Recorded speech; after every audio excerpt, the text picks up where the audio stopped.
The Buffalo Bills dropped a bombshell on Wednesday as they traded STEFON DIGGS to the Houston Texans in exchange for, let me get the full compensation. The Bills will be receiving a second-round pick in 2025, a pick that originally belonged to Minnesota. In the trade, the Bills give up STEFON DIGGS, a sixth-round pick this year, and a fifth-round pick in 2025. So the Bills now have 10 picks to work with in this draft instead of 11. But they do get a pick in the second round in 2025 that should be middle of the pack. I do think it was smart to get the Vikings second round pick instead of the Texans. My guess is that's where the sweeteners came from, where the Bills had to throw in a fifth and a sixth, because I'm sure the Texans and the Bills both viewed the Texans second round pick as less valuable than the Vikings. Okay, let's talk about what this all means. There is no way I can sit here today on April 3rd and tell you that the Bills are a better football team because they no longer have STEFON DIGGS. That would be irresponsible. I'd be lying to you. The Bills are clearly a better football team with STEFON DIGGS. He is, in my opinion, still a top 10 to 12 wide receiver in the league, absolutely a number one wide receiver. And when you look at the Bills depth chart right now at that position in an offseason that has seen Gabe Davis and STEFON DIGGS leave the building, it starts with Curtis Samuel and Khalil Shakir, who are both nice players in their own right, but nobody that any of us would think of as wide receivers one, or quite honestly, wide receiver two. So the Bills have some work to do between now and September. Free agency and trades, I think, for the most part, are going to be an afterthought. Free agency is really cleaned up at this point. I mean, you could go out and make a deal for Odell Beckham if you really wanted to. That would not interest me at all. And as far as the draft goes, the Bills, they have some stuff to deal. They do have the 28th pick. That's probably not high enough to get one of the big four wide receivers. You will probably have to move up to do that. But they now have 2 seconds in 2025. If they want to move their first in 2025, they know they have those 2 seconds as insurance. We have a while to talk about what the Bills can do to address this position, but I want to focus on STEFON DIGGS. I think this was the right move for the Bills.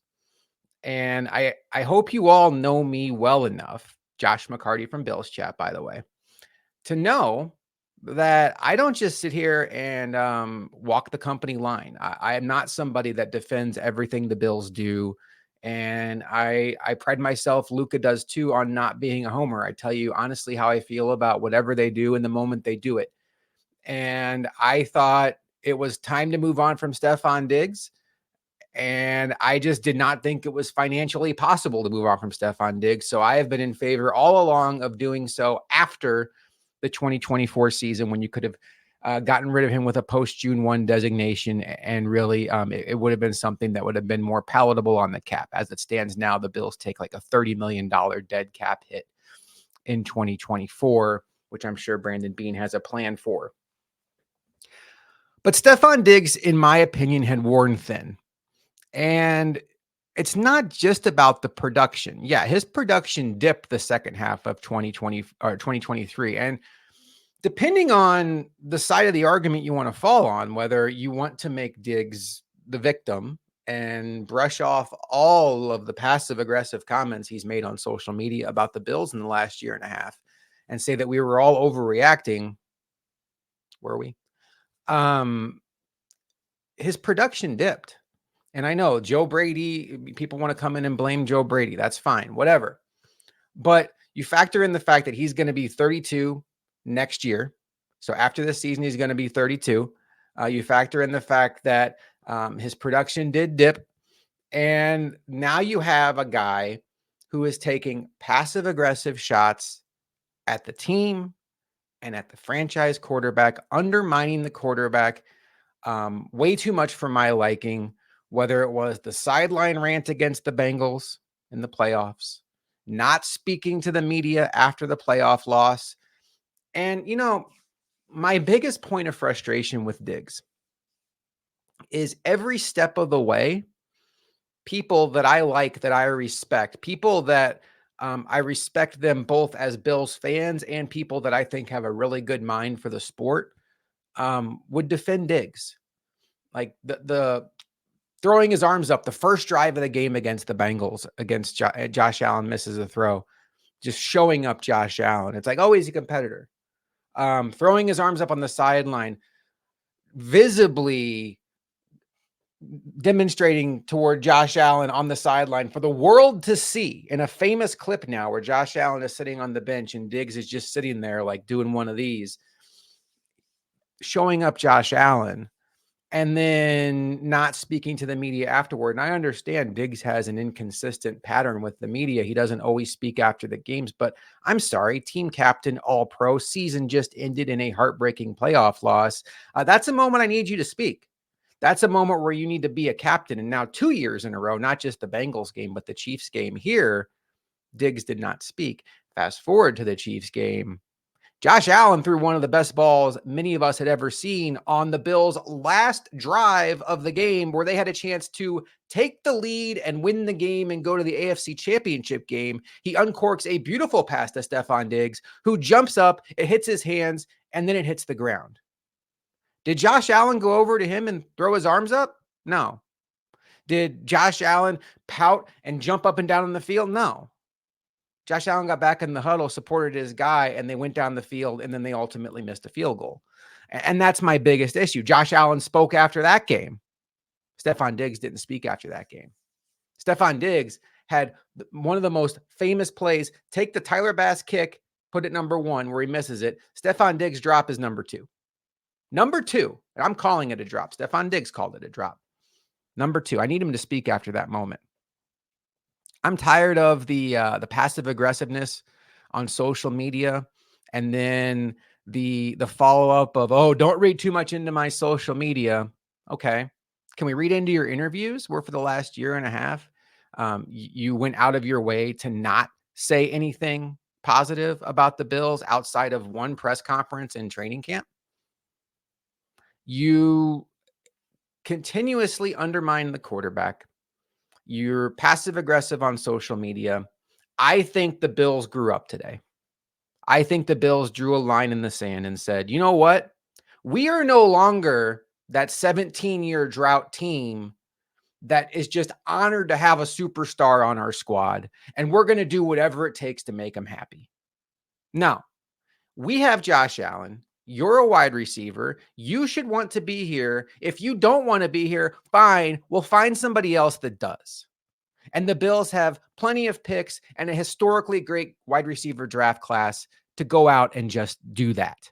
Is 2024 going to be a run to the Super Bowl for the Bills? I don't know. I'm not going to tell you they don't have a shot, because Josh Allen gives them a head start over all but like 3 teams to start the season every single year, because he is that good.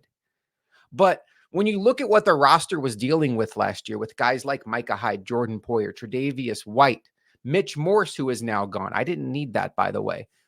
Dawson Knox still on the roster, but expensive, and the cost is not necessarily matching the productivity.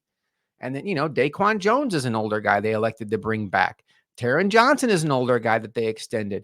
The age on this roster, Rasul Douglas, 1 year left. The best players on this team, for the most part, outside of Josh Allen, and then a couple of younger studs like Terrell Bernard and James Cook, were older guys. This team needed a reset. They could have continued to kick the can down the road and try to keep the band together while the players that were the stars were continuing to decline, and the cap hits continue to go up, bumping their head up against the salary cap year after year, never really able to improve their team, but at least able to keep the team together. But they went with plan B. Plan B was, we're going to take our medicine this year. We're going to make tough decisions. We're going to release Tre'Davious White. We're going to release Mitch Morse. We're going to release Jordan Poyer. Micah Hyde's probably not coming back. We don't know that for sure, but I think if you can read the tea leaves, you can understand that he's probably not coming back. And then they made the decision on STEFON Diggs, and I applaud them for that. I'm tired of this team placating a wide receiver who, to my eyes, to my mind, to my heart, has made it abundantly clear that he did not want to be here from the very moment that Bengal game ended, and maybe even once the Bengal game started. and that's fine. Stefon Diggs is an excellent player, and multiple things can be true. Did Stefon Diggs help Josh Allen go from fun young prospect with a lot of tools, but not quite sure if he's ever going to be great to great? Absolutely. He was probably the biggest help in that. I would give it to Diggs or Brian Dable, one of those two. Diggs absolutely came in and gave Josh Allen not only a security blanket, but a number one option, his fail-safe option. This play's not going well. Where's 14? And for a couple of years, it was beautiful. It was fantastic. The picture behind me, the Sports Illustrated for Kids cover, it was a bromance, and we all ate it up. It was fantastic. It was just what you want from your team. You have two young stars in this league, superstars in this league, who look like they would play together for free. That's how much fun they're having together. And then somewhere along the way, it fell apart. I don't know why. I don't know if it has directly to do with Josh Allen or if it's just Stefon Diggs not happy about something that happened in Buffalo. But the fact remains, it fell apart. And for the last year and a half, despite what Diggs would say in interviews about how I'm tired of addressing this, well, stop doing things that make us address it. Maybe have your brother know that when he says something on Twitter about having to get you out of there, it's going to get you asked questions at a press conference. He's a superstar in this league. He's your brother. When he says something like, we got to get 14 out of there, people are going to ask you questions. Don't get mad at the people asking questions. They're just doing their job. Clean up your own house. The reason the questions happened is because you kept doing things to invite them. And then when they'd come, you'd say, you guys are making such a big deal out of this. There's nothing going on here. Why are you guys worried about what I do on social media? You can't take any of that. That's my brother. Go ask my brother. Tired of it. Tired of it. This is a team with Super Bowl aspirations. A franchise quarterback that this team waited 2 decades for. Can't deal with children. I don't want children. I don't want immaturity. Are athletes going to have personalities? Absolutely. Do I want a team full of choir boys? Absolutely not. In fact, I think this team could use a couple more attitude guys on their team. Terrell Bernard had some attitude on the field last season, and boy, was it beautiful to see. Ed Oliver, attitude guy. Love it. But there's a way to channel that and not be a bad teammate. And in my opinion, for the last year and a half, Stefon Diggs has been a very bad teammate.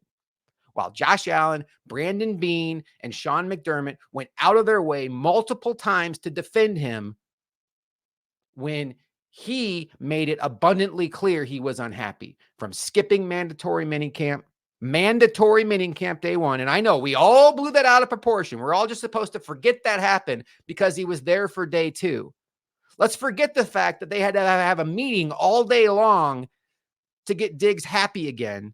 And McDermott was so agitated by the time he went to the press conference, he said he was frustrated and concerned, and the media blew that up out of proportion. Like, why are you concerned, Sean? Why the hell do you think I'm concerned? Second best player on my team looks like he wants to jump ship. I have a team that just lost a heartbreaking divisional round matchup to the Bengals, has a Super Bowl caliber roster. I'm trying to figure out how we can get past Andy Reid. How can we get past Joe Burrow? How can we get past Patrick Mahomes?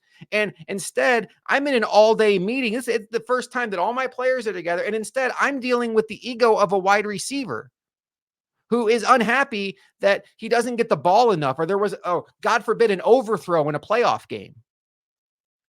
Was Josh Allen going to skip mandatory minicamp because Diggs dropped the ball against the Chiefs this year? Was Josh Allen going to tweet on social media cryptic things about how Diggs let him down? I don't think so. The Bills did the right thing. They moved on. It's going to be painful in 2024. There's no other way around it. They took their medicine in 2024, and they're still going to compete. I would still pick them to win the AFC East because they have head and shoulders the best quarterback. They still have to address this wide receiver group. And I think Brandon Beane probably has a plan for that. But it's clear by the action today, by the $30 million in dead cap, that the Bills drew the line in the sand and said, enough is enough. Stefon Diggs, you are no longer a net positive on this team. If there was any doubt before today, this is now Josh Allen's team. He goes into that huddle now, and every guy in that huddle knows who the dude is. And that's okay. That's the way it's supposed to work in big boy sports. Imagine if Peyton Manning had a wide receiver throw him under the bus in a playoff game the way STEFON Diggs did. Imagine if Tom Brady had a receiver do that. Is Josh Allen on their level? No, but that's the level we expect him to get to. Those are all-time greats. Do you see receivers throwing Patrick Mahomes under the bus? Aaron Rodgers under the bus? Josh Allen deserves better than that. Josh Allen appears to be an ultimate teammate. Read story 3 of Tyler Dunn's Sean McDermott article if you want to see what kind of teammate Josh Allen is. He took a lot of bullets for STEFON Diggs this year. Took a lot of ownership in a situation where it seemed like the wide receiver was just going left and the rest of the team was trying to get him back on the boat. And he just had no interest in being there. But he's gone now. Good move for the Texans because all they had to give up was a future second. They have a very nice wide receiver group now with a star young quarterback in CJ Stroud and one of my favorite coaches in the entire sport in D'Amico Ryans. It should work. It will work. Nico Collins, STEFON Diggs, and Tank Dell are going to be a handful for teams to cover. But as far as what the Bills did today, they ripped the Band-Aid off. This is not a full roster reset. That would be getting rid of Josh Allen, getting rid of Sean McDermott, getting rid of Brandon Beane. Brandon Beane and Sean McDermott just got contract extensions last offseason. Josh Allen is here until he retires. This is we're going to take our medicine this year so we can go back to doing what we did several years ago, attacking free agency, being aggressive in trades, not just sitting back looking for bargains because we are just right up against the cap and not restructuring guys that we aren't entirely sure that we want on our team beyond this year. Brandon Beane did everything he could to keep the window open of the old guard of, I will call it series 1 of the Josh Allen Buffalo Bills. And for as good as that team was, it didn't work out. Tre'Davious White, Von Miller injuries, very, very unfortunate. Very, very all pro level players that just had their careers derailed with injury. And Micah Hyde and Jordan Poyer, they got a little older. Mitch Morse, I think, was still playing at a very good level. STEFON Diggs still playing at a very good level. Maybe not the great level we were accustomed to, but still very good. But this was like one of those choose your own adventure books. Which path are you going to take? And Brandon Beane, I think, took the long-term view. I applaud the Bills not only for the strategy of taking the long-term view, but I applaud them for saying enough is enough. STEFON Diggs has come up way too small in way too many big games for these Buffalo Bills. And while I applaud him for being a very fun player on this team, one of the best players on this team in my lifetime, and maybe the primary reason why Josh Allen was able to take that leap, I think it was time to move on. The Bills agreed, and now they begin life without STEFON Diggs. I am Josh McCarty. I appreciate you taking the time to watch this video today while we're all still processing the news. Luca and I will be back with a podcast on Monday. We had planned on talking about the non-receiver positions like offensive line, maybe a little bit of running back. I have a feeling we may change the topic of that episode quite a bit and be more of a STEFON Diggs episode. But until then, I am Josh McCarty, and I will see you next time on Bills Chat Quick Chat.